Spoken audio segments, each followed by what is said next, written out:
우리의 미래가 불확실하기 때문에 어느 때보다도 기도가 필요하기 때문인 것 같습니다. 제가 다른 건 모르고 예수 믿고 지금까지 살면서 걸프전이 있었을 때의 그때의 어떤 위기감, 그리고 하나님 앞에 기도를 많이 했던 기억이 있고, 그 이후에도 2008년도에 금융 위기도 있었고, 그 전에 1997년도에 IMF도 있었고, 그런데 제 기억으로는 어느 때보다도 지금이 나라를 보면, 국제 정세를 보면 참 어려운 시기다. 미래가 정말 불확실하고 앞으로 우리나라가 더 나은 나라로, 살기 좋은 나라로 계속해서 존재할 수 있을까? 아니면 나락으로 떨어질까라는 그런 생각들이 들어져서 우리가 참 기도를 많이 해야 될 때라고 생각되어집니다. 우크라이나와 러시아 전쟁의 여파로 세계 경제가 횡청이고 있죠. 어제 인터넷 글을 보니까 출처는 KBS 뉴스입니다. 이런 제목이었습니다. 미국이 어쩌다 부도 위기, 그럼 우리나라는? 미국의 부도 위험이 2008년도 금융 위기 이후에 최고치로 올랐습니다. 정말 미국이 부도가 난단 말이야? 그럴 리는 없을 거란 기대 속에서 글이 그래요. 엄청난 재앙이 될 것이라며 금융시장에 대한 큰 충격과 가능성이 미 언론에서 언급되고 있다. 그렇게 나오고 있습니다. 최근 경제계 소식 중에 수출과 내수 부진에 시달리는 삼성전자라든지 SK 하이닉스라든지 보면 올해 1분기 반도체 부분에서 적자가 약 8조가 넘었습니다. 삼성 반도체가 분기 적자를 낸 것은 2008년 금융위기 이후에 처음입니다. 수출로 나라가 선진국에 진입하게 되었는데 전문가들은 이러다가 나라가 다시 어려워질 수 있다고까지 말을 합니다. 국토부에 따르면 올해 들어서 지난 1일까지 폐업 신고한 종합건설사가 135곳입니다. 지난해 같은 기간보다 60%가 늘어난 상황이고요. 전문 건설사 912곳을 합치면 건설사 폐업 신고는 1047곳에 달합니다. 보통 심각한 게 문제가 아닙니다. 코로나 이후에 중소제조업체들 극심한 경기 침체, 그리고 또 금리 인상, 인건비 상승, 에너지 원자재 가격 급등으로 줄도산 위기를 맞는다고 합니다. 매일 뉴스에서 나오고 있는 부동산 급급 등락 여파로 인해서 이자를 감당치 못해 경매가 되거나 또 역전세로 전세자들의 피해가 이만저만이 아닙니다. 한국은 고령화가 OECD 37개국 중에서 가장 빠르게 진행되고 있습니다. 2041년이 되면 셋 중에 한 명이 노인인 나라가 된다고 예측하고 있습니다. 그 중에 하나가 저출산 문제도 심각하죠. 우리나라 평균 연령이 몇 세인 줄 아십니까? 43살입니다. 아마 이번 달 지나면 전 세계에서 인구가 중국을 제치고 제일 많은 나라가 인도가 될 텐데, 인도의 평균 나이는 27입니다. 중국은 38입니다. 미국은 39입니다. 우리나라가 엄청 높죠. 그러면 당시 생산 가능한 연령이 현저하게 떨어진다는 것입니다. 요즘 저출산 문제 때문에 아이들이 태어나지 않아서 심각하죠. 학교가, 도시에 있는 학교가 문을 닫습니다. 일산에 있는 학교도 중산에 있는 학교가 문을 닫습니다. 앞으로 어린이집은 아마도 요양원으로 바뀔 것입니다. 산부인과나 학교는 노인시설로 바뀔 것입니다. 분유의사는 성인들을 위한 단백질 제품을 만드는 아마 공장으로 바뀔 것입니다. 아이들이 줄어들으니까 아마도 교육제도도 바뀌겠죠. 문 닫는 학원들 많아질 것입니다. 대학 입학생 학원도 정원도 지방 대학이나 인기 없는 학과는 이미 지원자가 없는 경우가 많습니다. 2002년생부터 출생아 수가 본격적으로 감소했기 때문에 앞으로 학교 문제는 심각할 것입니다. 대학생들이 줄면 아르바이트 하는 학생의 수가 감소하겠죠. 요즘 알바생들 구하지 못해서 힘들다고 많이 우리가 뉴스에서 접했을 것입니다. 반대로 생산하는 제조업의 생산 과정이 기계화됩니다. 단순화되면서 중급 기술은 기계화 작업으로 이제 노동자 대신 대체 가능해져서 노동 시장은 양극화 현상이 벌어집니다. 그러나 서비스 쪽에는 사람을 구할 수가 없어요. 기계로 할 수 없는 일, 힘든 일, 3D 구할 수가 없어요, 사람들이. 무엇보다도 게다가 북한은 핵 위협과 미사일 발사로 갈수록 우리를 위협하고 있습니다. 더 큰 문제, 미중 패권 다툼으로 인해서 우리나라 같은 경제적, 군사적 희생양이 될 수도 있기 때문에 정말 외교를 잘해야 할 상황들입니다. 그런데 정치인들이 무능하죠. 국회의원들이 뭐 하고 있는지 맨 정쟁 싸움만 하고 있죠. 코로나 이전에 발표된 대한민국 정신보건건강공단의 통계에 따르면 우리나라 우울증 환자 수는 57만 명이라고 합니다. 지금은 훨씬 더 많겠죠, 코로나 이후에. 그들 중에 67%가 여성이고 그 가운데 연령대별로 보게 되면 30대와 40대가 가장 많습니다. 가장 왕성하게 일하고 활동해야 될 사람들이 우울증이 있습니다. 실제로 보게 되면 이보다 통계되지 않는 훨씬 더 많을 것입니다. 병원을 찾지 않는 사람들이 많으니까요. 우리나라 65세 이상 우울증 환자도 꾸준히 늘어나고 있다고 통계가 나오고 있습니다. 한마디로 말하면 정신적으로 스트레스를 받고 있다라는 거예요. 그리고 행복한 삶이 아니라는 것입니다. 여러분, 지나가는 사람 붙들고 아이에서 어른까지 다 물어보십시오. 당신의 삶이 얼마나 행복한가? 행복지수가 전 세계에서 현저하게 떨어집니다. 이처럼 총체적인 위기를 우리가 맞고 있습니다. 기독교, 신앙적으로 기독교 대단히 어려운 상황에 있습니다. 교회가 중소형, 대형 교회에는 뭐 이루 말할 수 없고 3분의 1가량이 예배 출석이 줄고 있습니다. 재정 또한 말할 수 없습니다. 경제가 어렵다 보니까 가장 먼저 교회에 헌금하는 게 헌금이 줄어듭니다. 이건 적은 교회든 큰 교회든 마찬가지예요. 교회라는 곳이 헌금 때문에 시험 드는 사람들도 참 많이 있는데 여러분, 돈은 엄청나게 소중하고 귀하고 생명까지도 살리는 거예요. 그래서 하나님과 견줄 수 있는 것입니다. 그래서 돈이 우상이 됩니다. 그럼에도 불구하고 하나님의 교회는 물질이 없으면 운영될 수가 없습니다. 교회 부도나는 데가 한두 군데가 아니에요. 지금도 교회 있잖아요. 매매 사이트 보게 되면 크든 작든 교회들이 엄청나게 많이 나오고 있습니다. 왜냐하면 감당이 안 되는 거예요. 예배수가 줄으니까. 젊은이들, 청소년들 교회, 우리 교회도 마찬가지지만 주일학교 없는 교회가 다반입니다. 10년, 20년 후면 우리 한국교회가 어떻게 될까? 신학생들이 지원하지 않습니다.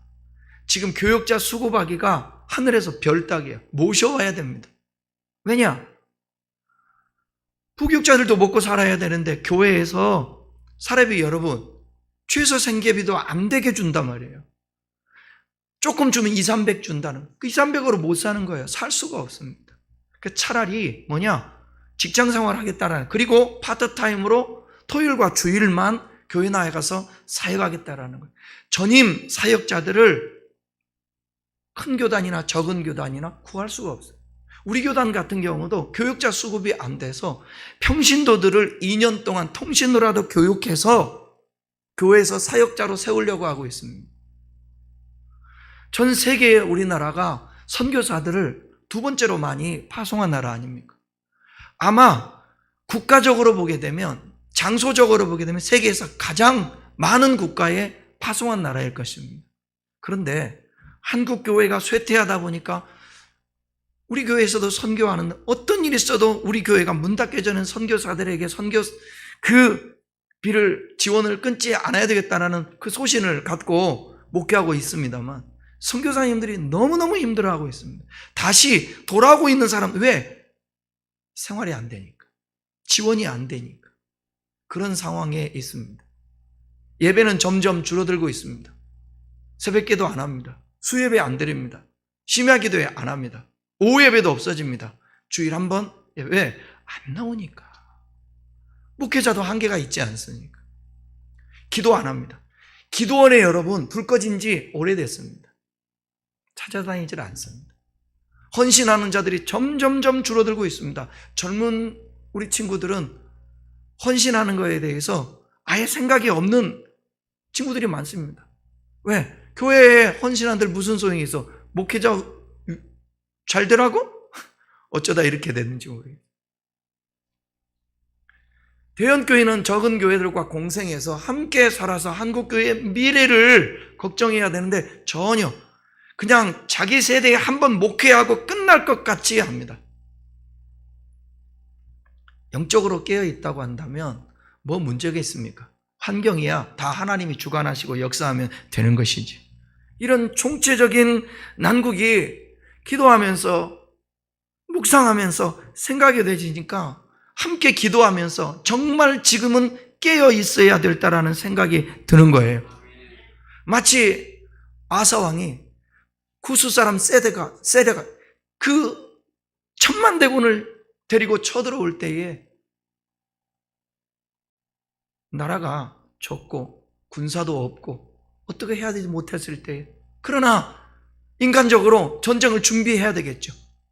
그렇지만 아사 왕은 하나님 앞에 기도를 선포하고 백성들과 함께 하나님 앞에 기도합니다. 그럴 때에 사람과 사람 사이에 도울 자는 여호와 하나님밖에 없다라는 그 믿음 가지고 기도할 때 하나님께서 도와주셔서 구스 사람 세라를 물리쳐 주셨어요. 어떤 우리나라에 위기가 있다 할지라도 여러분, 우리가 깨어서 기도하고 하나님 중심으로 서면 하나님이 이 민족과 이 나라를 붙들어 주실 줄 믿습니다. 지난주에 제가 에레미야서를 읽다가 에레미야의 탄식이 마음에 와닿습니다. 이 말씀은 띄워줘 보세요. 에레미야 4장 19절로 22절인데 이 말씀은 유다가 멸망하기 직전, 바벨론이 지금 쳐들어오기 직전, 나라는 부패했고 백성들은 하나님에게서 떠나가고 예배를 하고 제사는 드리고 그러는데 안식일은 지키고 절기는 지키는데 형식으로만 지키고, 그런 가운데 하나님의 경고를 무시합니다. 그래서 바벨론이 지금 쳐들어오기 직전에 에레미야가 하나님의 계시를 받고 고백했던 내용입니다. 한번 보십시다. 읽어봅시다. 슬프고 아프다. 내 마음속이 아프고 내 마음이 답답하여 잠잠할 수 없으니 이는 나의 심령이 나팔 소리와 전쟁의 경보를 들음이로다. 에레미야가 전쟁의 경보를 들음이래.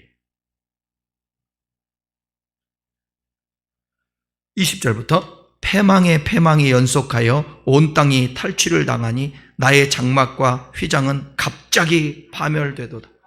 내가 저 깃발을 보며 나팔 소리 듣기를 어느 때까지 앓고 내 백성은 나를 알지 못하는 어리석은 자요, 지각이 없는 미련한 자식이라. 악을 행하기에는 지각이 있으나 선을 행하기에는 무지하듯. 사람들이 선을 행하지 않고 악을 행하는 거예요. 하나님에게서 계속 떠나요. 불투명한 현실에서 사방이 막힌 사면초가라는 말이 지금 우리를 두고 하는 말 같습니다. 마치 에레미야가 유다의 멸망 직전을 지금 보고 있는 그 상황처럼 우리가 사방이 꽉 막힌 것 같고 안타깝고 답답한 위기를 만날 때 어떻게 해야 되겠습니까? 기도해야 합니다. 그런데 어느 때보다도 하나님의 도우심이 필요한데 기도는 어느 때보다도 하지 않습니다. 기도해도 소용없다라고 말합니다. 나 옛날에 기도해봤어. 근데 하나님 기도해도 소용없어.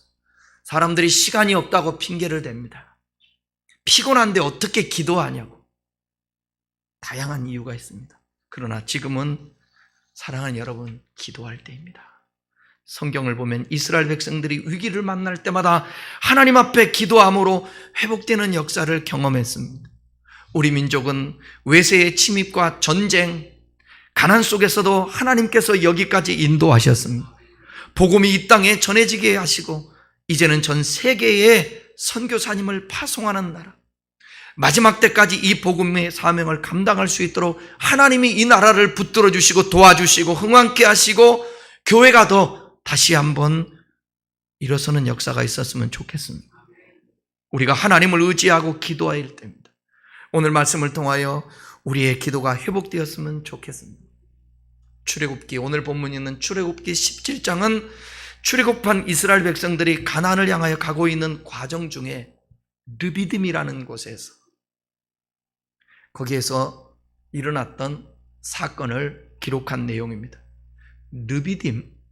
르비딤이라는 이 장소의 이름의 뜻은 뭐냐? 휴식의 땅입니다. 휴식의 땅인데 전혀 휴식이 없는 목마름과 전쟁이 있는 곳이었습니다. 사람들은 사람이나 어떤 장소의 이름을 의미 있고 아름답게 짓지만 의미한 바대로 되지 않는 것을 우리는 경험합니다. 그러나 아골골짝 어디라도 하나님께서 함께 하시고 개입하시면 놀라운 역사가 일어나게 되는 것입니다. 여러분이 꼭 기억하셔야 할 것이 있습니다. 그것은 환경과 상황이 아니라 모든 것을 다스리시고 주관하시는 하나님이 그 상황과 환경 가운데 함께 하느냐 안 하느냐, 이 문제입니다. 오늘 본문 말씀을 통해 어떤 어려운 상황 가운데서도 나라든 가정이든 삶의 현장에서 하나님께서 도와주시면 화가 복으로 변한다는 사실을 깨달았으면 좋겠습니다. 본문은 이스라엘이 아말렉과 전쟁하여 승리한 내용을 기록하고 있는데요. 8절부터 보겠습니다. 8절, 그때에 아말렉이 와서 이스라엘과 르비딤에서 싸우니라. 그때는 언제냐? 이스라엘 백성들이 르비딤에 도착해서 물 때문에 모세와 다투며 불평하다가 모세가 하나님 앞에 기도합니다. 그랬더니 반석에서 물을 내게 함으로 백성들의 목마름이 해소되었습니다. 그때입니다. 바로 그때의 아말렉 족속이 르비딤에 있는 이스라엘 백성들에게 쳐들어온 것입니다. 아말렉은 이스라엘 백성들이 출애굽할 때도 뒤에 처져 있는 약한 자들 60만 명이 여러분 도하를 하잖아요.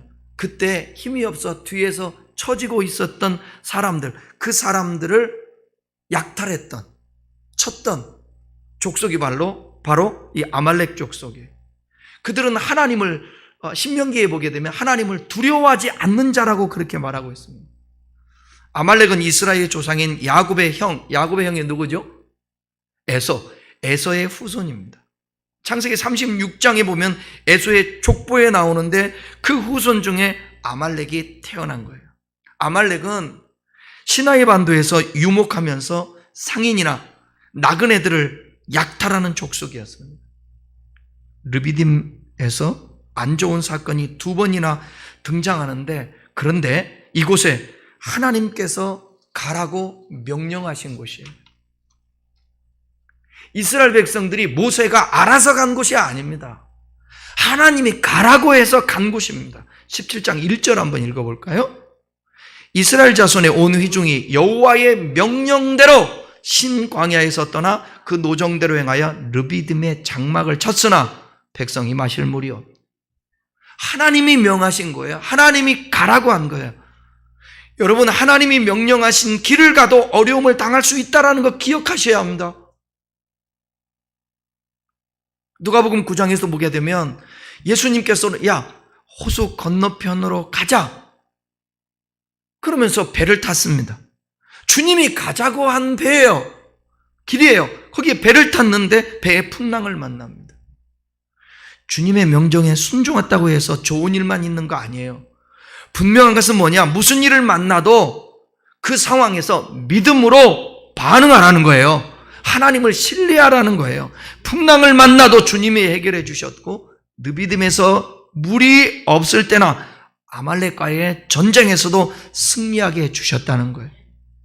중요한 것은 하나님께서 우리의 믿음을 테스트하시고 하나님을 믿고 의지하라는 메시지가 있다는 것입니다. 그러니까 어려운 일을 만나면 불평하거나 왜? 라고 하지 말고 뜻이 있겠구나 하며 기도하고 하나님을 의지하고 하나님의 방법으로 풀어나가야 합니다. 기도하면서 하나님의 음성을 들어야 합니다. 그래야 불평하지 않고 하나님을 경험하고 신앙도 잘하는 거예요. 여러분, 신앙이 안 자라는 이유가 뭔지 아십니까? 10년 전이나 지금이나 똑같은 이유, 그 중에 하나가 뭐냐? 하나님의 경험이 없기 때문에. 하나님의 경험이 없는 이유가 뭐냐? 하나님을 신뢰하고 어떤 문제가 있을 때에 기도를 해야 되잖아요. 기도를 하면 하나님이 도와주셨구나. 여기에서 하나님을 경험하고 믿음이 자라고 더 하나님을 신뢰하면서 처음부터 끝까지 계속해서 믿음이 자라고 성장하게 되는 것입니다. 본문을 묵상하면서 설교 준비하면서 생각한 것은 뭐냐? 문제가 해결되었다고 해서 또 없는 것이 아니다. 여러분, 지금 문제 해결하고 싶은 거 뭐가 있으면 그거 해결됐다고 다 될 것 같아요? 아니요. 마실 물이 없어 죽을 것 같았는데 하나님께서 물을 주심으로 목마름 해결했습니다. 그런데 생각지도 않은 갑자기 전쟁이 일어났습니다. 사랑하는 여러분, 인생은 절대로 봄만 있는 것이 아닙니다. 변화무쌍한 계절과 같습니다. 기억하십시오. 우리가 살아가는 삶에는 희노애락이 있다라는 거예요. 그 이유를 성경에서는 뭐냐? 우리를 낮추시고 우리를 겸손하게 만들기 위해서라는 거예요. 지금 광야의 길을 걷고 있는 이유, 그냥 애굽에서 여러분 가나안에 집어넣으면 되지 않습니까? 그런데 광야에서 40년간을 그 훈련을 받습니다. 그 광야의 길을 걷게 하신 이유가 뭐라고 얘기했죠? 너를 낮추고 너희 마음이 어떠한가 알려요. 사람이 떡으로만 살 것이 아니요 하나님의 입으로 나오는 말씀으로 우리를 낮춰서 하나님을 경외하고 우리의 마음이 하나님의 말씀으로 무장해서 하나님의 식으로 살기를 훈련한 것입니다. 그래야 가나안 땅에 들어가서 하나님의 식대로 살 수 있죠. 가나안의 문화를 영향을 받지 않고. 전쟁이라는 문제 앞에 여호수아는 전쟁터에 나가서 싸우고 모세는 산에 올라가 기도를 합니다. 그러니까 나라가 위기가 있을 때 전문가들은 머리를 싸매고 열심히 나라를 위해서 경제하는 사람은 경제하는, 정치하는 사람은 정치하는 사람, 군사는 군사, 교육하는 사람은 교육하는 그 자리에서 최선을 다해서 열심히 연구하고 공부하고 토론하고 그래서 각 분야에서 이득을 감당해야 됩니다. 그리고 뒤에서는 또 우리 같은 사람들은 열심히 기도하고 9절 말씀 보겠습니다. 9절 읽겠습니다. 모세가 여호수아에게 이르되 우리를 위하여 사람들을 택하여 나가서 아말렉과 싸우라. 내일 내가 하나님의 지팡이를 손에 잡고 산 꼭대기에서 서리라. 갑자기 당한 기습에 군대도 없고 싸울 무기도 없습니다. 이길 승산이 없어 보입니다. 그러나 모세는 하나님의 역사를 믿었습니다. 여기까지도 하나님께서 역사해 주셨다, 인도해 주셨다라는 거예요. 이스라엘 백성들은 애굽에서 놓아주지 않던 바로 왕을 하나님께서 이기게 하셨습니다. 애굽의 군대를 물리쳐 주셨습니다. 홍해를 건너게 해 주셨습니다. 광야의 목마름과 배고픔도 해결해 주셨습니다. 모세는 사람이 해야 될 것을 여호수아에게 명령을 합니다. 사람을 택해서 아말렉과 나가서 싸우라. 여러분, 예수 믿는 사람이 일하지도 않고 기도만 하며 요행을 바라면 안 됩니다. 이 기도 많이 하고 기도를 강조하는 사람들에게 있어서 이런 경우가 있을 수 있어요. 학생들은 열심히 공부해야 합니다. 학생이 믿음이 있다고 공부는 안 하고 기도만 하다가 봉변을 당합니다. 제가 신앙은 불타고 잘 몰랐을 때 하나님 기도하면 다 될 줄 알고 지금으로 말하는 수능날 생전 새벽기도 안 하다가 수능날 새벽기도 하다가 그날 낭패를 봤습니다. 그래서 재수했습니다. 많은 경험을 통해서 하나님을 알게 하시는 것 같아요.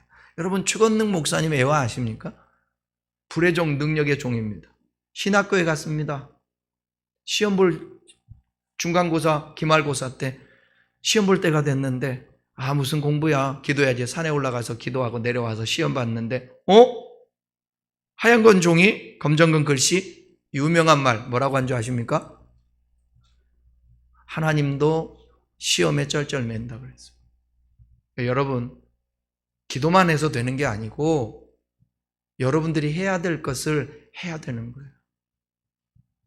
모르겠습니다. 기도만 하면 지혜는 올지 모르겠지만 지식은 잘 안 옵니다. 책을 펴들고 공부해야 됩니다. 하나님, 좀 도와주세요. 좀 생각나게도 해주시고 시험을 잘 보게 해주세요. 만사의 기한의 때가 있습니다. 나이 들면요, 아무리 봐도 성령님도 쩔쩔맨다니까, 기억나게 안 해주신다니까. 다 때가 있는 거예요. 젊은이들은 지금 열심히 준비하고 자기 분야에서 최선을 다해야 될 때입니다. 모세는 하나님의 역사가 담겨있는 지팡이를 굳게 붙잡고 여호수아는 나가서 전쟁하라고 그러고 자기는 뭘 들고요? 지팡이를 붙잡고 산꼭대기에 올라갑니다. 모세는 지팡이를 뭐라고 얘기하고 있냐면 하나님의 지팡이라고 말하고 있습니다. 그 지팡이에 무슨 힘이 있겠습니까? 근데 하나님의 지팡이래요. 왜? 이 지팡이를 하나님이 들려줬으니까. 이 지팡이를 통하여서 하나님이 하라는 대로 순종했더니 역사가 나타났으니까 지팡이가 신비한 것이 아니라 그 지팡이를 주신 그 하나님이 신비스럽고 능력이 있으시니까. 출애굽기 14장 16절을 보십시오. 지팡이를 들고 손을 바다 위로 내밀어 그것이 갈라지게 하라. 이스라엘 자손이 바다 가운데서 마른 땅으로 행하니라. 지팡이를 들고 바다 위로 내밀 때에 홍해가 갈라집니다. 지팡이로 반석에서 물을 내게 합니다. 오늘 본문 위에 보게 되면 이 르비딤에서 이스라엘 백성들이 물이 없어 불평할 때에 하나님 앞에 모세가 기도했더니 하나님이 지시한 거예요. 보십시다. 17장 5절 6절. 여호와께서 모세에게 이르시되 백성 앞을 지나서 이스라엘 장로들을 데리고 나일강을 치던 내 지팡이를 손에 잡고 가라. 내가 호렙산에 있는 그 반석 위 거기서 내 앞에 서리니 너는 그 반석을 치라. 좀 읽어요.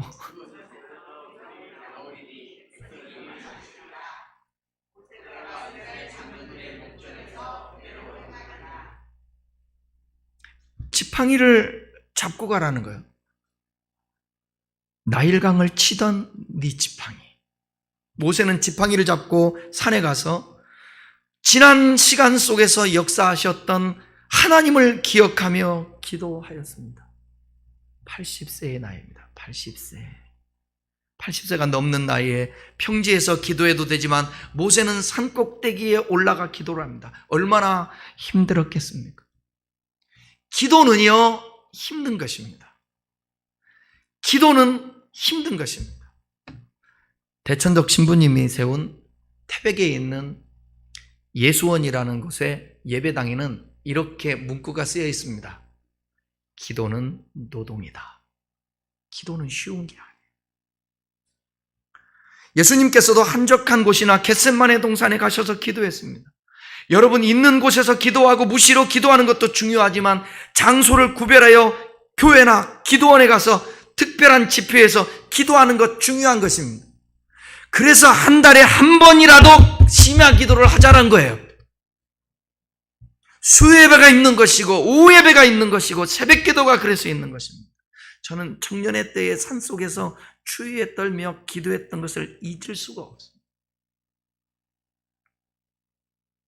그 시간도 잊을 수가 없습니다. 구정날 8시에서 9시 사이. 교회 앞마당에 십자가탑 밑에 콘크리트 땅에서 무릎을 꿇고 기도했던 날을 잊을 수가 없습니다. 그런 기도들이 하나님이 응답해 주시고 하나님의 역사해 주시다. 제사를 지내고 우상을 섬기고 그날 집에서는 제사 지내고 있어요. 저는 기도원 산 위에서 혼자 무릎을 꿇고 눈물로 그 혹한기에 기도하는 것입니다. 하나님은 그 기도를 들어주시고 제사를 없애주셨습니다. 콘크리트 바닥에서 하나님 앞에 그 부르짖으며 기도하기를, 하나님, 내가 제일 사랑하는 어머니를 구원해 주십시오. 제발 부탁합니다. 하나님은 그런 기도를 들어주십니다. 교회에서 기도해도 괜찮습니다. 집에서 해도 괜찮습니다. 그러나 어느 때는 절박할 때 정말 하나님이 기억될 수 있도록 하는 그 기도가 필요하다는 거죠. 10절, 12절 읽겠습니다. 여호수아가 모세의 말대로 행하여 아말렉과 싸우고 모세와 아론과 훌은 산꼭대기에 올라가서 모세가 손을 들면 이스라엘이 이기고 손을 내리면 아말렉이 이기더니 모세의 팔이 피곤함에 그들이 돌을 가져다가 모세의 아래에 놓고 그가 그 위에 앉게 하고 아론과 훌이 한 사람은 이쪽에서 한 사람은 저쪽에서 모세의 손을 붙들어 올렸더니 그 손이 해가 지도록 내려오지 아니한지라. 여호수아는 아말렉과 싸우고 모세는 아론과 훌을 데리고 산꼭대기에서 기도하는데 모세의 손을 들면 이스라엘이 이기고 손을 내리면 아말렉이 이깁니다. 아론은 모세의 형이고요, 훌은 모세의 누이 미리암의 남편 메제라고 그럽니까? 모세의 팔이 피곤해서 너무 힘들어 내려오면 지니까 아론과 훌이 돌 위에 앉혀놓고 양쪽에 손을 잡고 내려오지 않게 합니다. 그러니까 셋 다 지금 힘들게 기도하고 있는 거예요. 기도는 힘든 것입니다. 아론과 훌이 손을 붙들어 주었더니 해가 지도록 내려오지 않았다는 거예요. 혼자 기도하는 것도 중요하지만 함께 기도하는 것, 아론과 훌이 모세와 함께 기도했듯이 주의 종을 도와 기도하고 성도들과 함께 기도할 때 힘이 되는 것입니다. 제가 처음에 교회 갔을 때 손을 들고 기도하는데 이상한 사이비 집단에 온 줄 알았어요. 그런데 어느 날 제가 손을 들고 있더라고요. 어쩔 땐 너무 힘들어서 깍지를 끼고 내려오지 않게 이렇게 기도를 했습니다. 철야를 하고 기도를 할 때. 이게 형식이 아니라 하나님을 향한 간절함. 두 손을 든다라는 것은 항복의 자세입니다. 나는 아무 의미 없다라는 표현입니다. 하나님만 의지하겠다라는 것입니다. 여러분, 시간 없다는 핑계로 기도 안 하면 아무런 역사가 일어나지 않습니다. 기도할 시간도 없이 바쁘면 헛수고입니다. 피곤하다고 기도 못하면 나이 들면 더 못합니다. 여러분, 나이 많아 늙어 범사에 형통하고 하나님의 미래를 책임져 주게 하려면 바쁜 일을 잠깐 중단하시고 기도해야 합니다. 기도 먼저 하십시오. 기독교 신앙인 기도가 필수입니다. 기도하지 않는 것은 스스로 할 수 있다고, 내가 헤쳐나갈 수 있다라고 생각하는 교만, 자만입니다. 여러분, 고통 가운데 혹시 있습니까? 혹시 이 말씀을 같이 읽으면서 주님이 뭐라고 말씀하시는지 한번 들어보시겠습니까? 여러분에게 해당되는지 혹여. 시편 107편 10절에서 14절을 한번 읽어보겠습니다. 사람이 흑암과 사망의 그늘에 앉으며 곤고와 쇠사슬에 매임은 하나님의 말씀을 거역하며 지존자의 뜻을 멸시하며, 그러므로 그가 고통을 주어 그들의 마음을 겸손하게 하셨으니 그들이 엎드러져도 돕는 자가 없었도다. 이에 그들이 그 환난 중에 여호와께 부르짖음에 그들의 고통에서 구원하시되 흑암과 사망의 그늘에서 인도하여 내시고 그들의 얽어맨 줄을 끊으셨다. 혹시 여러분 흑암 가운데 있습니까? 죽을 지경이 있습니까? 공고와 쇠사슬에 뭔가에 매여서 도저히 풀려날 수 없는 정신적, 환경적 상황이 있습니까? 여러분, 겸손하게 하려고 합니다. 엎드러져도 누가 도와주지 않을 것입니다. 그때 해야 될 것은 환난 중에 여호와께 기도하는 겁니다. 부르짖었더니 고통에서 구원해 주시고 인도해 주셨다는 거예요. 이런 말씀을 하고 있는데도 불구하고 기도하지 않는 것은 불신앙입니다. 여러분, 기도는 피곤한 것입니다. 그래도 기도해야 합니다. 기도는 100번 강조해도 부족하지 않습니다. 우리 큰나무 교우 성도들에게 권면하고 싶은, 가장 먼저 권면하라면 우리 교인들이 기도가 부족하다. 따라하겠습니다. 기도 외에는 다른 것으로 이런 유가 나갈 수 없느니라. 네. 13절 읽겠습니다. 13절. 여호수아가 칼날로 아말렉과 그 백성을 쳐서 무찌르니라. 모세가 피곤함에도 불구하고 해가 지도록 기도할 때 여호수아가 아말렉을 무찌르게 되었습니다.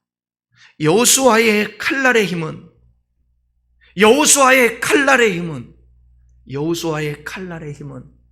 모세의 기도였습니다. 여러분, 가족들이 직장에 나가서 학교에 가서 일하고 공부하고 그럴 때에 가족들이 중보 기도할 때에 얼마나 힘이 되겠어요? 기도의 힘입니다. 기도보다 앞서면 안 됩니다. 14절 읽겠습니다. 여호와께서 모세에게 이르시되 이것을 책에 기록하여 기념하게 하고 여호수아의 귀에 외워 들리라. 내가 아말렉을 없이하여 천하에서 기억도 못하게 하리라. 아말렉과의 전쟁 승리를 책에 기록하여 기념하라는 거예요. 전쟁이 일어날 때마다 승리의 원인이 하나님께 있다라는 것입니다. 지난날에 여러분, 하나님이 역사했던 것을 소환해 내십시오. 아, 내가 이때 죽을 것 같았는데, 이때 너무 힘들었는데, 포기하고 싶었는데, 끝장일 것 같았는데, 아, 하나님이 그때 도와주셨지. 그날을 기억하며 다시 기도하십시오. 또 여호수아의 귀에 외워 들리라는 거예요. 장차 모세의 후계자로 가나안 땅에 들어가서 많은 싸움이 있을 때에 이기는 비결이 뭐냐? 네가 이기는 비결. 여호수아야, 네가 이기는 비결. 그것은 하나님을 의지하고 기도하고 하나님이 도와주셔야 네가 이길 수 있다라는 거야. 그래서 외우게 하라는 거야. 외울 수 있을 정도로 들리게 계속 얘기하라는 거야.